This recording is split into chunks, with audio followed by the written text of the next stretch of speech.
saya Mas Lena Purba. Di sini kita akan sedikit membahas materi mengenai statistika. Yuk kita simak pembahasannya.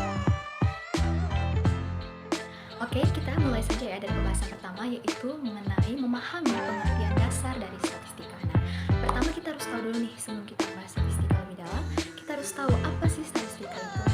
Statistika itu merupakan suatu cabang matematika terapan yang memahami metode-metode ilmiah tentang tata cara mengumpulkan data, mengelompokkan data, menyusun dan menyajikan data, sampai pada mengambil kesimpulan yang sahih sehingga keputusan yang diambil itu dapat diterima.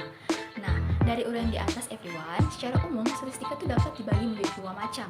Yang pertama, yaitu statistika deskriptif, yang meliputi kegiatan mengumpulkan data, mengelompokkan data, serta menyusun dan menyajikan data ke dalam bentuk yang mudah dimengerti dan dipahami. Nah, lalu yang kedua itu ada statistika inferensia. Nah, apa sih itu? Yaitu meliputi kegiatan menyimpulkan dan meramalkan kondisi dari data yang diperoleh. Jadi, sesuai dengan pengertiannya, yaitu mula-mula itu kita mengumpulkan data terlebih dahulu. Nah, setelah kita kumpulkan datanya, kita kelompokkan datanya. Jadi, masing-masing data itu punya pengelompokan tersendiri. Setelah kita kelompokkan, kita susun. Lalu kita sajikan. Akhirnya, kita dapat mengambil sebuah kesimpulan dari data yang telah kita kumpulkan dan kita kelompokkan tadi. Nah, lalu ada pun nilai-nilai data yang didapatkan dari perhitungan seperti rataan, median, lalu modus, kuartil, jangkauan, dan lain sebagainya. Nah, itu merupakan nilai dari statistik ya. Itu merupakan nilai dari statistik. Nah, pada pembahasan kali ini kita akan mempelajari statistika deskriptif. Oke. Nah, kita nih udah tahu nih pengertian dari statistika. Lalu ranah kognitif yang kedua itu ialah memahami populasi sampel. Nah, di sini kita harus tahu juga apa sih populasi dan apa sih sampel itu. Nah, misalnya seorang bagian quality control suatu pabrik sepatu ingin mengetahui nih beberapa persen produk yang mengalami cacat produksi. Nah, untuk itu ia tidak mungkin mengamati keseluruhan sepatu yang diproduksi pabrik tersebut. Akan tetapi, ia akan memilih beberapa sepatu untuk diteliti.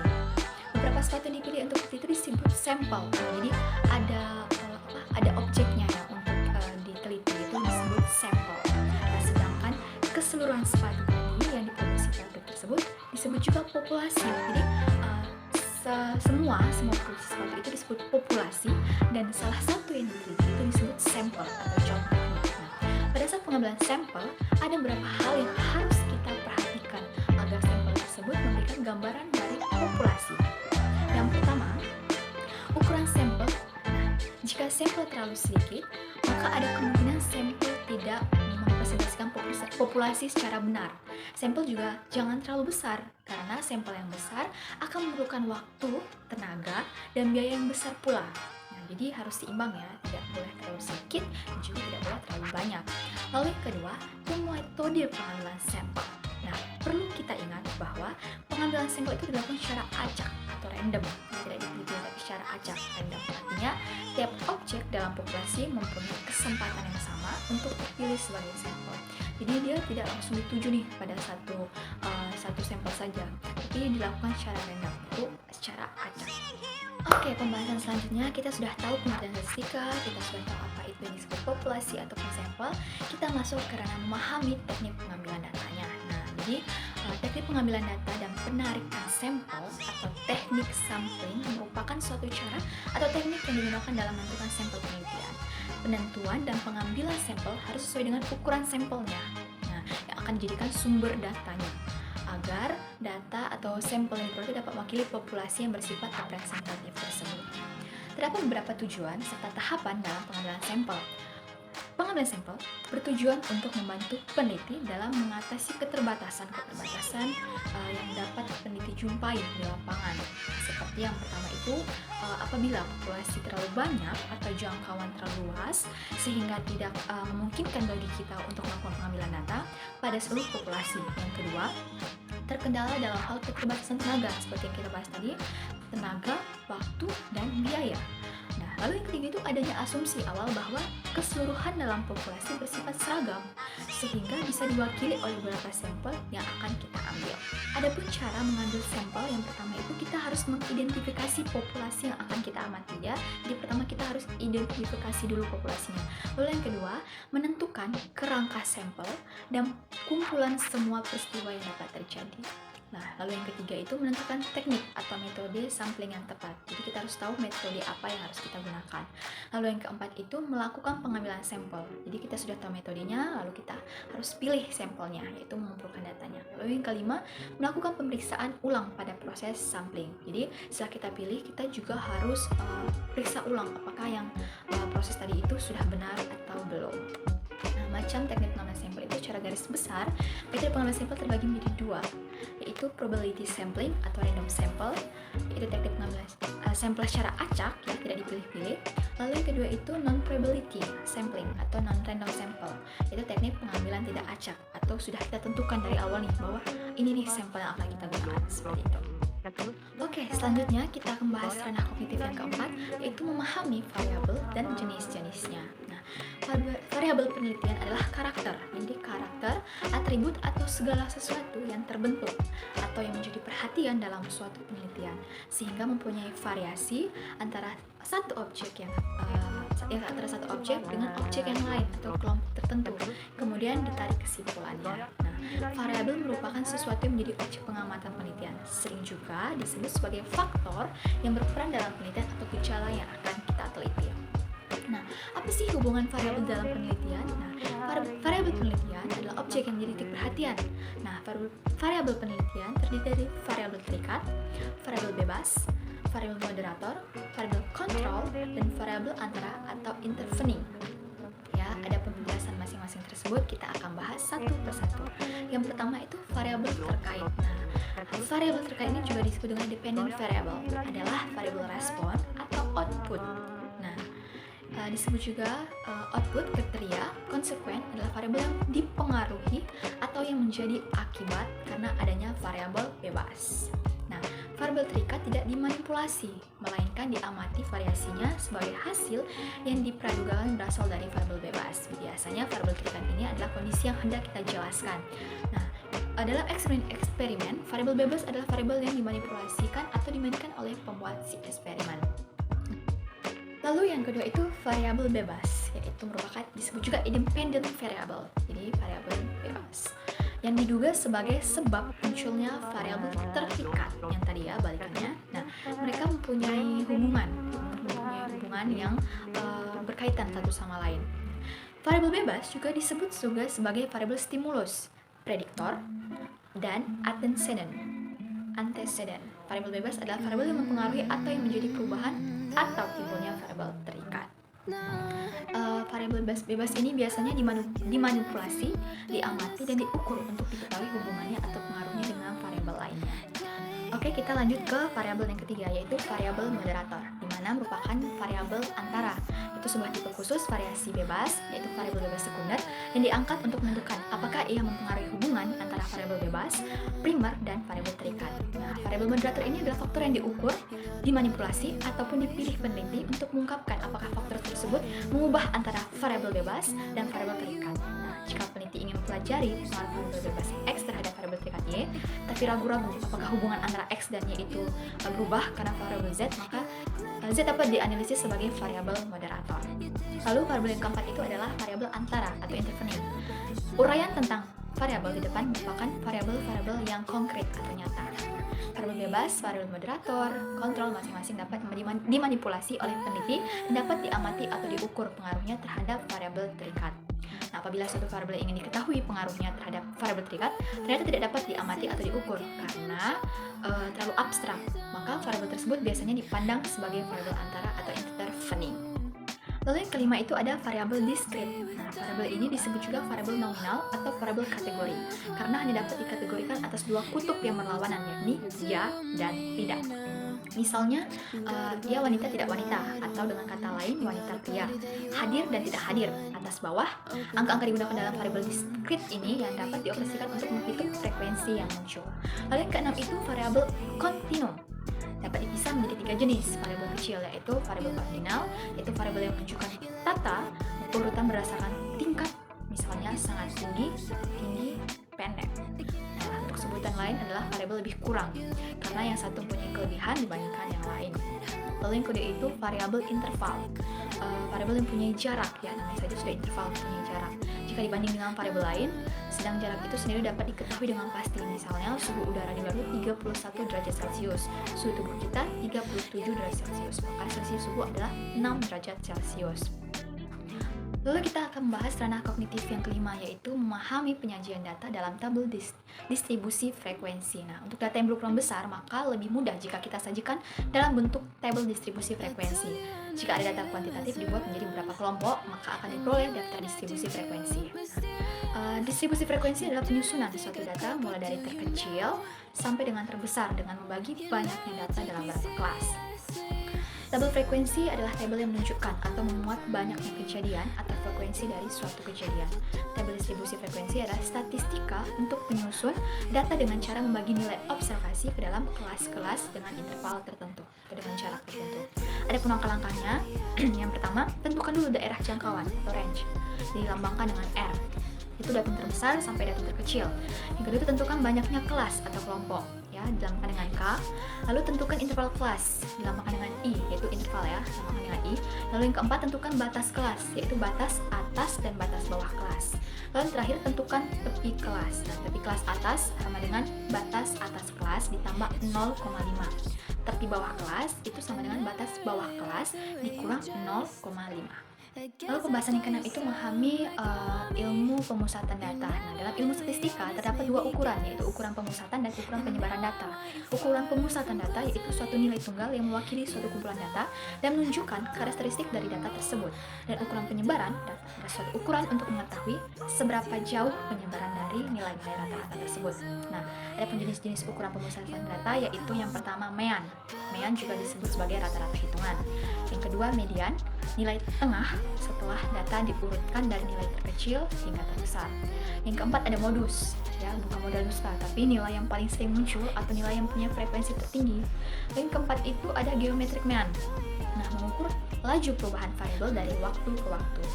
Lalu yang selanjutnya ada geometric mean rate of return atau mengukur presentasi pengembalian rata-rata dari suatu investasi per periode waktu. Selanjutnya kita akan membahas mengenai ukuran penyebaran data. Ukuran penyebaran data adalah ukuran yang menunjukkan seberapa jauh data suatu menyebar dari rata-ratanya. Pada ukuran penyebaran data ini kita akan mempelajari materi jangkauan atau range, simpangan ragam atau variansi, ukuran penyebaran pada nilai kuartil dan pencilan atau outlier. Lalu yang kedelapan itu kita akan bahas mengenai memahami uji normalitas dan uji homogenitas. Uji homogenitas merupakan uji perbedaan antara dua atau lebih populasi. Semua karakteristik populasi dapat bervariasi antara satu populasi dengan populasi yang lain. Dua di antaranya adalah mean dan varian, atau selain itu masih ada bentuk distribusi, median, modus, range, dan lain-lain. Penelitian yang selama ini baru menggunakan mean sebagai tolak ukur perbedaan antara dua populasi. Para peneliti belum ada yang melakukan penguji atau membuat hipotesis terkait dengan kondisi varian di antara dua kelompok. Nah, pada kesempatan kali ini mungkin Anda bisa menjadi kajian yang menarik. Misalnya saja, sangat memungkinkan suatu treatment tidak hanya mengakibatkan perbedaan mean, tapi juga perbedaan varian. Jadi misalnya metode pengajaran tertentu itu cocok untuk anak-anak dengan kesiapan belajar yang tinggi, tapi akan menghambat mereka yang kesiapan belajarnya itu rendah ketika diberikan pada kelas yang mencakup kedua golongan ini.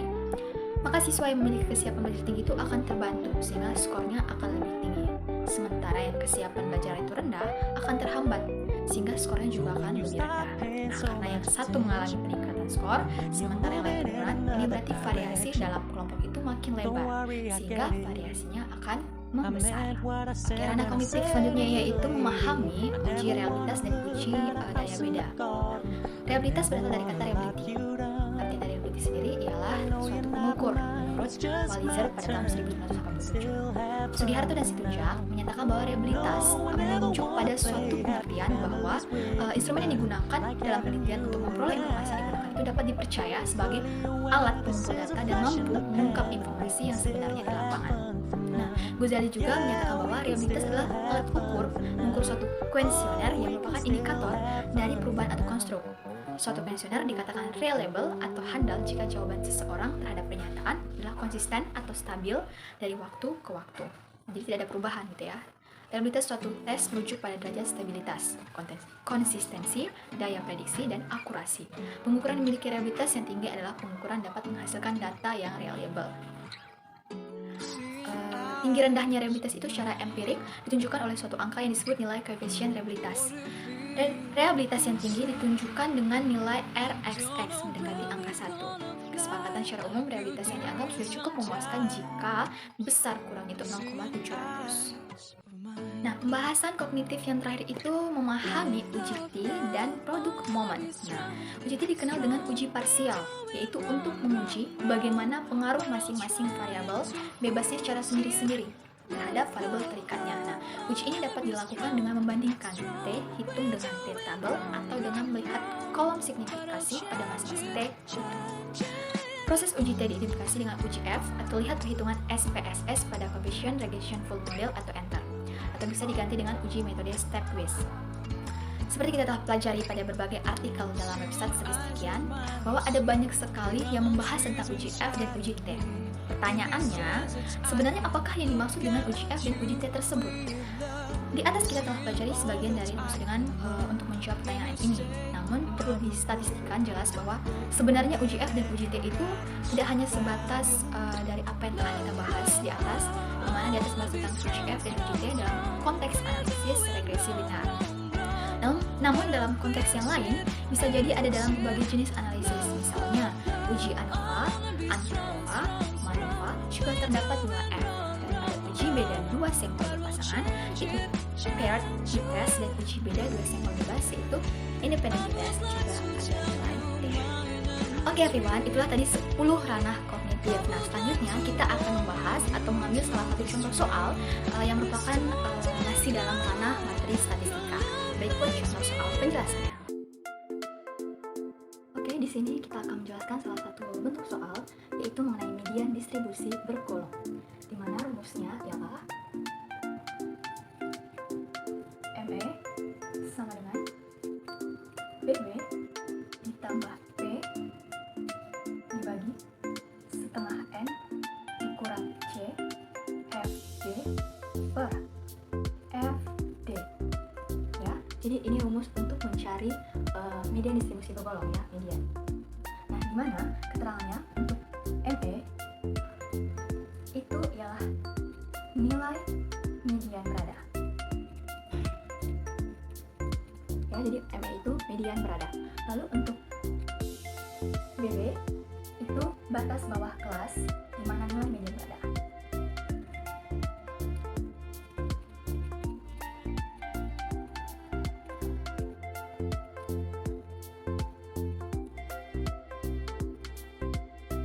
Lalu selanjutnya P, lebar interval, N, lambang N kecil, itu jumlah data. Lanjut C, F, B. C, F, B itu ialah lambang jumlah frekuensi kumulatif sebelum kelas median. Selanjutnya itu ada lambang FD, di mana ini keterangannya adalah frekuensi kelas median.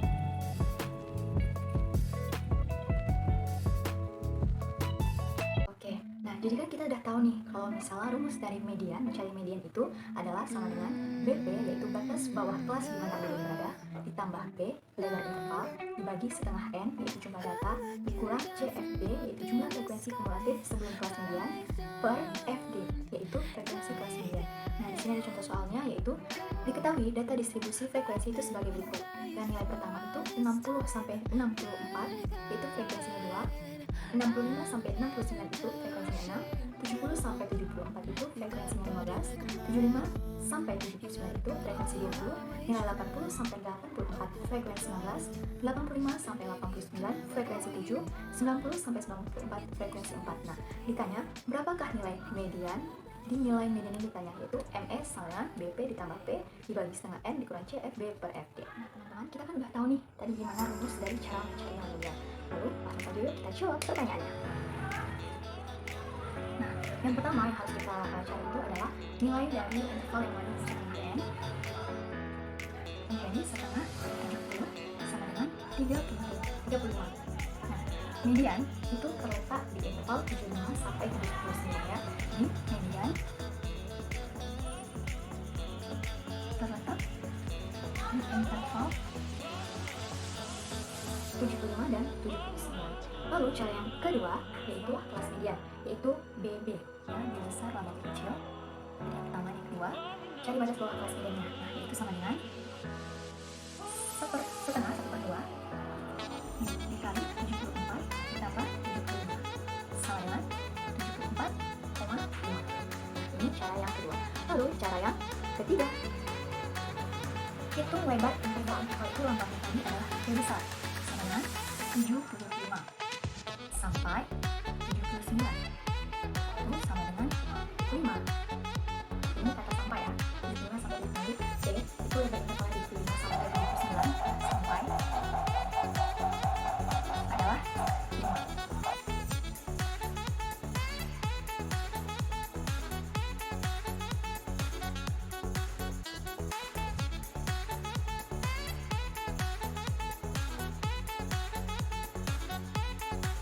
Setelah kita cari yang per keterangan tadi, maka hitung mediannya dengan rumus.